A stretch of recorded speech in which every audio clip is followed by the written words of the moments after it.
What's up, guys? Sorry you gotta listen to the dishwasher on the back. But we're gonna end up making some pretty killer bread here. I got a little warm water right here. I got maybe half a tablespoon of sugar in there. I don't really care. I'm gonna stir this up and kind of get this to dissolve a little bit. This right here is rosemary from my garden. I'm just gonna pull backwards and take the leaves off, basically like this. Okay. And what I'm going to end up doing is I'm going to take this, that's probably enough actually. I'm going to take this, I'm going to chop it up into small pieces, and I'm going to throw it in this water as well. Whew, smells like rosemary in here. Okay, stir that up. Now we're going to end up putting a package of yeast in here. Okay. This is fast acting, or fast rising yeast. Regular yeast seems to be pretty quick too. I don't really see a big difference, and I'm going to put the entire package inside here. Depending on how much bread you're making, sometimes you have to add 2 packages. But what we're going to do is just give this a gentle stir like that. I don't want this to, I want some to be on top, I want some to be in the water, I want it everywhere, but I definitely want all of it to be touching the sugar water. Okay, so at this point we've got some nice foaming going on here. That yeast is definitely active. Give it a little bit of a stir and drink it. No, don't do that. We're going to end up putting this into our bread. We got our yeast inside there. I went ahead and I put a little bit of garlic powder, I put a little onion powder, and a little bit of salt, and a little bit of parsley. And when I say a little bit, 1/4 teaspoon of each except for the parsley. Okay? And now what we're going to do is we're going to end up pouring a cup of water inside here. I'm going to take a stick of butter, I'm going to put this in the microwave and soften it. While that's going on, I'm going to put a little bit more sugar inside here. So I have this softened, and I'm just going to let it sit here for a second. I'm going to put this down, lock it in place, and then put it on a very slow stir. Here's just some regular bleached flour, just normal, and I'm going to pour it in just a little bit at a time here.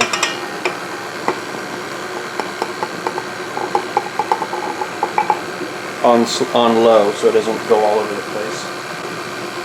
I'm going to throw my softened butter inside there, and my second cup of flour.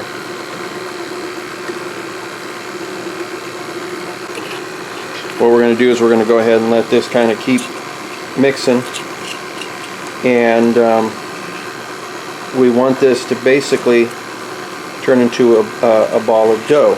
If it's a little runny, we'll just add a little bit more flour until it looks about right. Okay. And we're going to keep this going. We're going to watch this here. The idea of mixing this is really just to get the gluten started so it becomes really elastic. That's really the point of kneading. This looks like it's going to need a little bit more flour.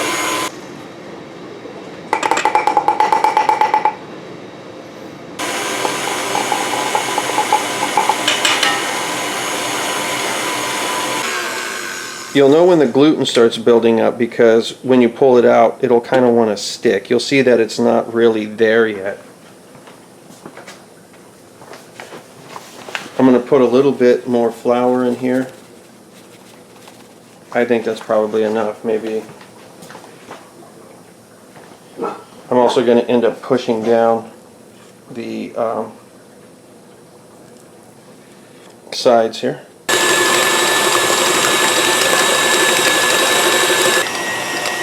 I added just a little bit more flour to it so it'll clump up because it was a little too thin. But I added just a little bit, and then here in probably about 5 minutes it should go ahead and just clump up into one ball.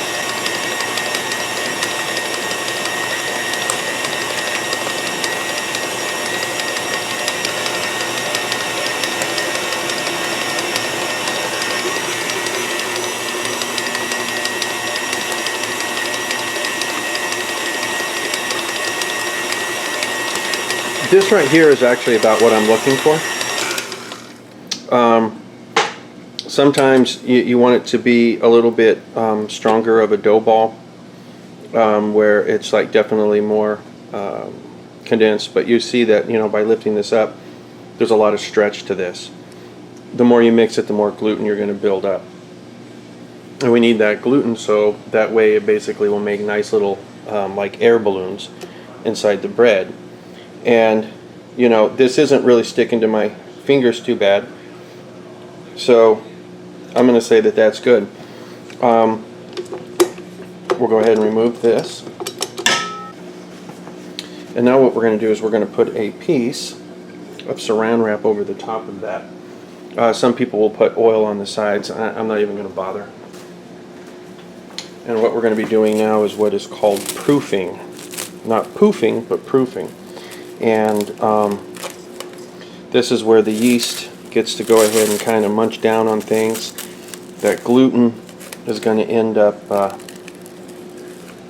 stretching, so it's going to create a bunch of nice little air pockets, and this is going to start expanding, doubling in size roughly. And we're going to let this sit here for about 40 minutes. You want to do this in a spot that's a little warm. It's been hot and humid here lately, so right here is just fine. Some people will put a towel over it. I think saran wrap is just fine. You don't want it to dry out, that's for sure.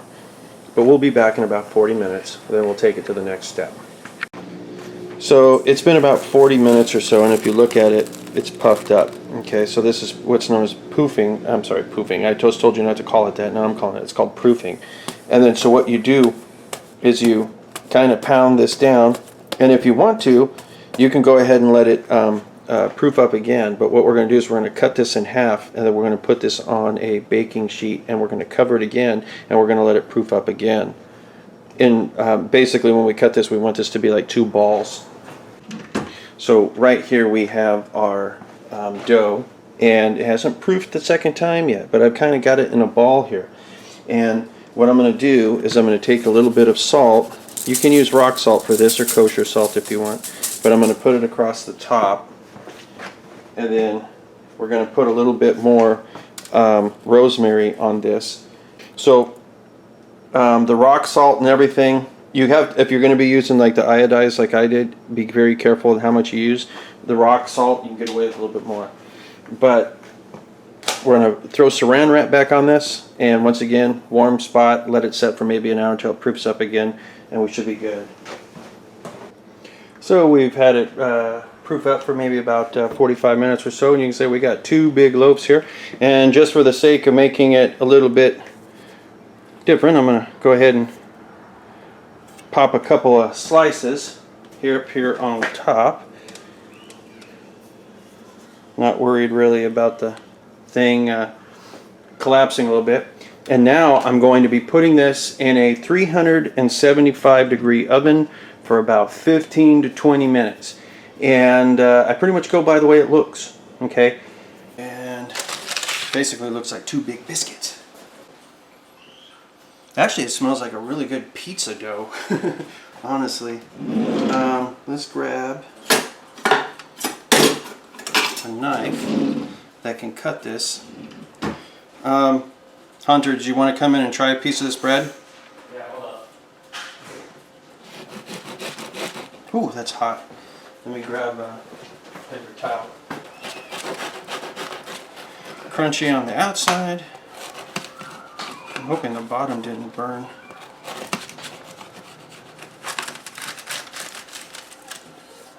There you go. That thing's like really hot though.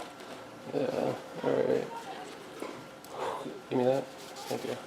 Holy fuck. And putting a little butter on it probably be pretty good too. Or olive oil. It's up to you, of course. Hot, huh? How is it so good? Hotter than the chicken that you had? No, it's not that hot. This is really good. I can taste the rosemary really like a lot. That's strong, yeah. What kind of bread does it taste like? A like French roll, pizza dough? What's it French roll on the out, and then like on the inside. French roll. Like a French roll? Mm-hmm. Yeah. Then that should be right then. And then this, after it gets old, what you do is you end up cutting it up into squares, and then you throw some Parmesan on it with some black pepper, and then you put it in the oven, and then you end up getting croutons. That's how that's done. But anyway, guys, that's how you go about making the rosemary bread. Hopefully you learned something, and you should definitely try making this like at home if you have the the means to do it. It doesn't cost a lot. It's just time consuming, right? And then if you want to put a little of that on your bread, you can. But now I gotta make the macaroni and cheese. So until next time, I'll talk to you later.